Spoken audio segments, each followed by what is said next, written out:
Hello friends, welcome to my YouTube channel फटाफट general education. तो आज इस वीडियो में हम लोग मगध साम्राज्य को पढ़ेंगे। तो ईसा पूर्व के 16 महाजनपदों में मगध सर्वाधिक शक्तिशाली महाजनपद था। तो ईसा पूर्व के 16 जनपदों में से मगध क्या था? सबसे सर्वाधिक शक्तिशाली महाजनपद था। प्राचीन भारत में साम्राज्यवाद की शुरुआत या विकास का श्रेय मगध को दिया जाता है। तो प्राचीन भारत के साम्राज्यवाद की शुरुआत या विकास का श्रेय किसको दिया जाता है? मगध साम्राज्य को। आगे हम लोग हर्यंक वंश को पढ़ेंगे। तो 544 ईसा पूर्व से 412 ईसा पूर्व तक ने हर्यंक वंश के राजाओं ने शासक किया था। तो मगध साम्राज्य की महत्ता का वास्तविक संस्थापक बिंबिसार 544 ईसा पूर्व से 492 ईसा पूर्व तक ने शासन किया था। इसकी राजधानी गृहवृष थी। तो मगध साम्राज्य की वास्तविक संस्थापक कौन था? बिंबिसार, और इस तथा उसकी राजधानी गृहवृष थी। बिंबिसार ने वैवाहिक संबंधों के आधार पर अपनी राजनीतिक स्थिति सुदृढ़ की थी। तो बिंबिसार ने अपने वैवाहिक संबंधों के आधार पर राजनीतिक स्थिति को क्या की थी? मजबूत की थी। बिंबिसार ने अपने राजकीय चिकित्सक जीवक को पड़ोसी राज अवंती के शासक चंड प्रद्योत महासेन की चिकित्सा के लिए भेजा था। बिंबिसार को उसके पुत्र अजातशत्रु 492 ईसा पूर्व से 460 ईसा पूर्व ने बंदी बनाकर सत्ता पर कब्जा जमाया था। अजातशत्रु को कुड़िक के नाम से भी जाना जाता है। तो अजातशत्रु को कुड़िक के नाम से भी जाना जाता है। अजातशत्रु ने वज्र संघ के लिच्छवियों को पराजित करने के लिए रथ मूसल एवं महाशिलाकंटक नामक नए हथियारों का प्रयोग किया था। तो अजातशत्रु ने किसको पराजित करने के लिए रथ मूसल एवं महाशिलाकंटक नामक नए हथियारों का प्रयोग किया था? तो वज्र संघ एवं लिच्छवियों को पराजित करने के लिए। अजातशत्रु के शासन काल में राजगृह के सत्यपर्णी गुफा में प्रथम बौद्ध संगति का आयोजन हुआ था। अजातशत्रु का पुत्र उदयन उदयभद्र 460 ईसा पूर्व से 444 ईसा पूर्व हर्यक वंश का तीसरा महत्वपूर्ण शासक था। उसने पाटलिपुत्र का वर्तमान नाम क्या है? पटना की स्थापना की थी तथा उसकी राजधानी अपनी बनाई थी। आगे हम लोग पढ़ेंगे शिशुनाग वंश। 412 ईसा पूर्व से 344 ईसा पूर्व तक शिशुनाग के वंश के शासकों ने राज्य किया था। हर्यंक वंश के सेनापति शिशुनाग ने मगध की सत्ता पर कब्जा कर शिशुनाग वंश की स्थापना की थी। इस वंश के शासक कालाशोक काकवर्ण के शासनकाल में मगध की राजधानी वैशाली थी, जहां द्वितीय बौद्ध संगति का आयोजन हुआ था। आगे है नंद वंश।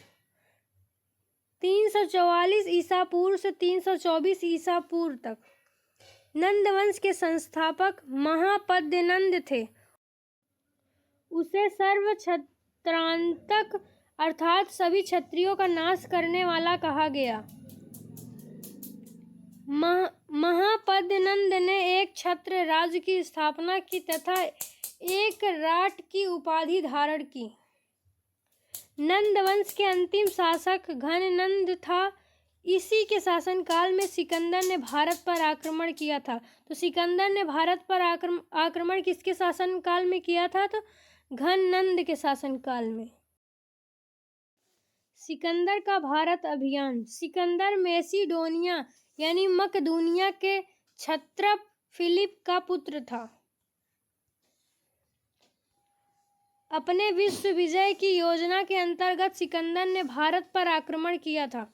झेलम तथा चिनाब के मध्यवर्ती प्रदेश के शासक पोरस पुरु ने सिकंदर का प्रतिरोध किया। सिकंदर एवं पोरस के बीच 326 ईसा पूर्व में झेलम नदी के किनारे भीषण युद्ध हुआ, जिसमें पोरस की हार हुई। इस युद्ध को वितर्स्ता का युद्ध या हाइडेस्पीच का युद्ध के नाम से जाना जाता है।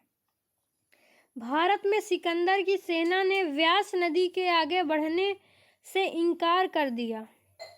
अंततः सिकंदर को वापस लौटना पड़ा।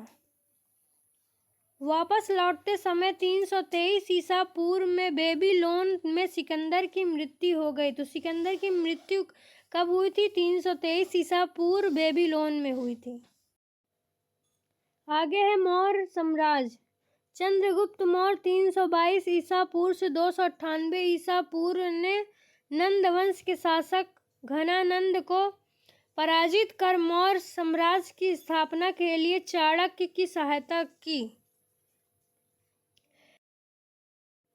सेल्यूकस ने मेगास्थनीज को अपने राजदूत के रूप में चंद्रगुप्त के दरबार में भेजा था। तो मेगास्थनीज किसके शासनकाल में आया था? तो चंद्रगुप्त के शासनकाल में। सेंड्रोकोडस की पहचान चंद्रगुप्त के रूप में सर्वप्रथम विलियम जोन्स ने की थी।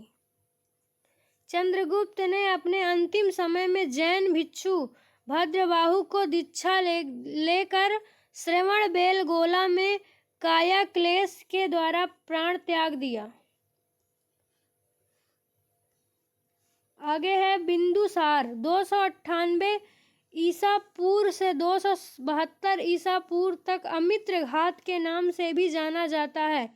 वह अजीवक संप्रदाय का अनुयायी था। तो बिंदुसार ने 298 ईसा पूर्व से 272 ईसा पूर्व तक शासन किया और इसे अमित्र घात के नाम से भी जाना जाता है। बिंदुसार ने सीरिया के शासक एंटियोकस ने अंजीर, मदिरा तथा एक दार्शनिक की मांग की थी। बिंदुसार के बाद आता है अशोक। 273 ईसा पूर्व से 236 ईसा पूर्व तक अपनी प्रजा के सैनिक उत्थान के लिए प्रतिपादित धम्म के लिए विश्वविख्यात अशोक ने अपने शासन के 8वें वर्ष 261 ईसा पूर्व में कलिंग पर आक्रमण किया तथा उसे जीत लिया। कलिंग के साथ हुए युद्ध में भारी रक्तपात को देखकर अशोक ने युद्ध नीति को छोड़ धम्म नीति का पालन किया था।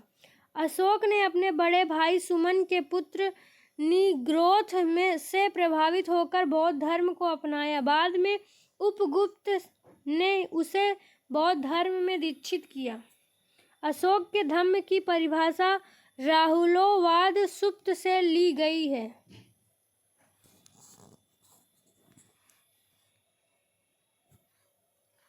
अशोक के कलिंग युद्ध तथा हृदय परिवर्तन की जानकारी उसके 13वें शिलालेख से मिलती है। अशोक ने अपने शासकीय एवं राजकीय आदेशों को शिलालेखों पर खुदवाकर साम्राज्य के विभिन्न भागों में स्थापित किया। ये शिलालेख ब्राह्मी, खरोष्टी, अरामाइक तथा ग्रीक लिपि में हैं। अशोक के शिलालेखों का पता सर्वप्रथम टी फैंथेलर ने लगाया तथा उसे पढ़ने में सर्वप्रथम सफलता जेम्स प्रिंसेप को मिली। तो अशोक के शिलालेखों का पता सर्वप्रथम टी फैंथेलर ने लगाया तथा इसको पढ़ने में सफलता किसने प्राप्त की थी? जेम्स प्रिंसेप ने। मौर्य साम्राज्य में उच्च स्तर के अधिकारियों को तीर्थ कहा जाता था, जिनकी संख्या 18 बताई गई। कौटिल्य, चाणक्य, अर्थशास्त्र तथा मेगास्थनीज के इंडिका से मौर्य साम्राज्य के बारे में विशेष जानकारी मिलती है। तो मौर्य साम्राज्य के बारे में किस पुस्तक से जानकारी मिलती है? अर्थशास्त्र और मेगास्थनीज के द्वारा रचित इंडिका से। तो आज के लिए बस इतना ही।